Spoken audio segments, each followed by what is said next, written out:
Branch को herbal product dealership के नाम पर धोखाधड़ी की शिकायतें मिल रही थी।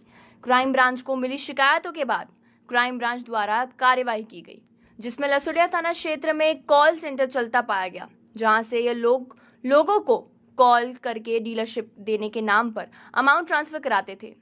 पैसा आने के बाद उनसे कांटेक्ट करना बंद कर देते थे। जांच में ये बात सामने आई है कि एक दंपति द्वारा यह फ्रॉड कंपनी अलग अलग नामों से संचालित की जा रही थी।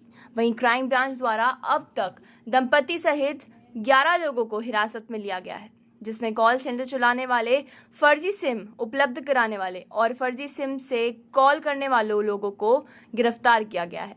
अलग अलग बैंक अकाउंट में इनके द्वारा पैसे ट्रांसफर कराए गए हैं, जिनकी जांच की जा रही है। पकड़े गए आरोपियों से पूछताछ की जा रही है। इसमें और भी खुलासे होना अभी बाकी है। एसीपी साइबर क्राइम के द्वारा एक गैंग को पकड़ा गया है। हमारे पास यहाँ पर एक शिकायतें आ रही थी बाहर से, गोपालगंज बिहार से, भोजपुर बिहार से, नवसारी गुजरात से, जिसमें लोगों को डीलरशिप के नाम पे ठगा जा रहा था। हर्बल प्रोडक्ट्स की डीलरशिप उनको ऑफ़र की जाती थी और उनसे 85,000, 30,000, 20,000, 50,000 इस तरीके के उनसे अमाउंट जो है टोकन अमाउंट उनसे पहले लिए जाते थे और फिर उसके बाद जो है ये गैंग जो है उनसे संपर्क करना बंद कर देती थी।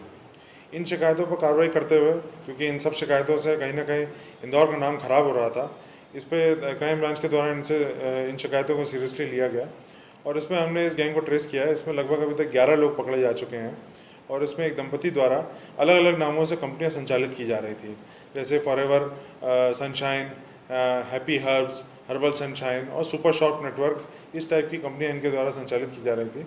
और इसमें हमको एक मौके पर एक कॉल सेंटर संचालित होता हुआ मिला है, जिसमें 4 आरोपी मिले हैं।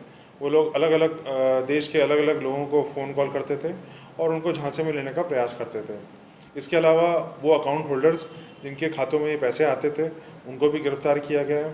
फर्जी सिमों का इस पूरे नेटवर्क के द्वारा उपयोग किया गया है, उनको भी गिरफ्तार किया गया है। इंदौर के ऐसे सिम विक्रेता पाए गए हैं जिनके द्वारा फर्जी सिमें इस नेटवर्क को बेची गई हैं और उनके द्वारा अन्य नेटवर्कों को भी फर्जी सिम बेचना पाया गया है, तो उस पर पृथक से कार्रवाई उन पर भी की जाएगी।